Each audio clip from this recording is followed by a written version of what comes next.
Hey guys, Afri here from SaberMach. So just to give you guys a quick tutorial video on the premium saber installed with a Crystal Focus 10 soundboard or the Crystal Focus X, installed with a Tri-Cree In-hilt RGB LED module. Now without further ado, just to give you guys a very quick rundown of this particular saber, the Shadow Reader comes with two buttons installed for the Crystal Focus X.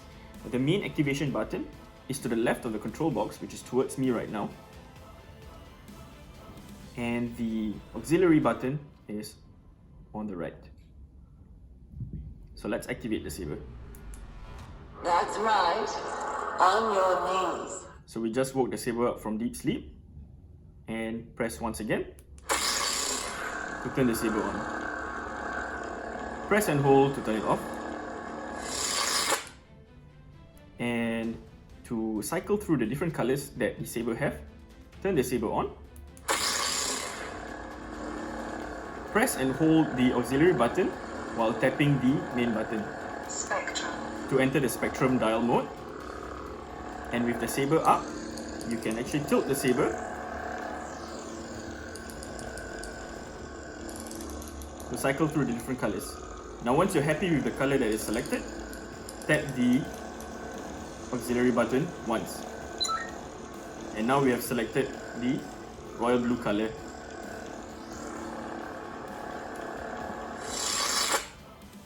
So the Crystal Focus 10 installed premium saber comes with various pre-configured sound fonts.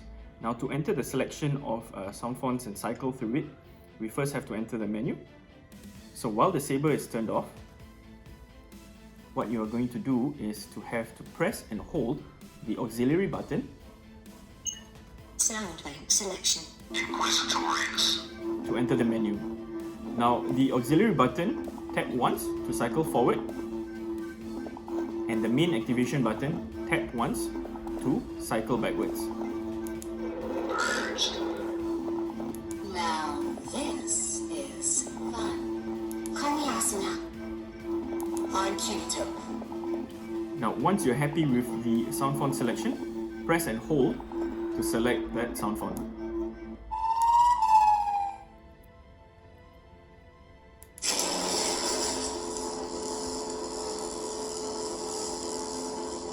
Okay, so the Crystal Focus 10 installed soundboard comes with basic features as well.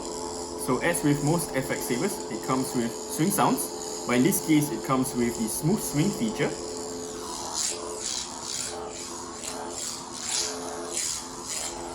It comes with flash and clash. And for the Crystal Focus 10, it comes with blade lockup.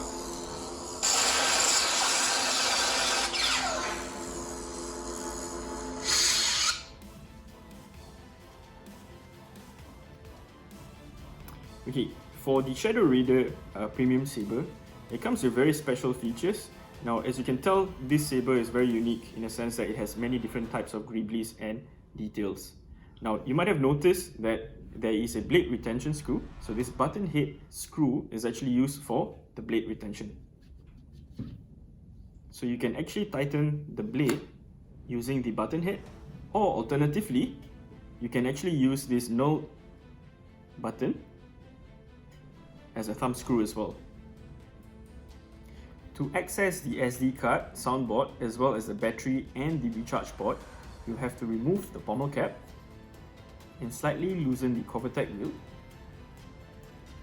to be able to move the rail chassis out. Sliding the rail chassis out can be quite a challenge at first, and if you have difficulty, what we would suggest you to do is to carefully tap the saber so that the chassis slides out a little, and that's when you can slowly slide the chassis out. As you can see, that is the rail that holds the chassis in place and prevents it from twisting or moving up and down. And on the other side, we have the battery, the soundboard, SD card, as well as the recharge port. You can remove the battery and use the provided charger to charge the battery. Now be very careful when installing the battery back into the chassis. Always ensure that the positive is always pointing downwards for our saber and negative upwards. Now, you can also charge the battery using the provided charging cable. Just like that.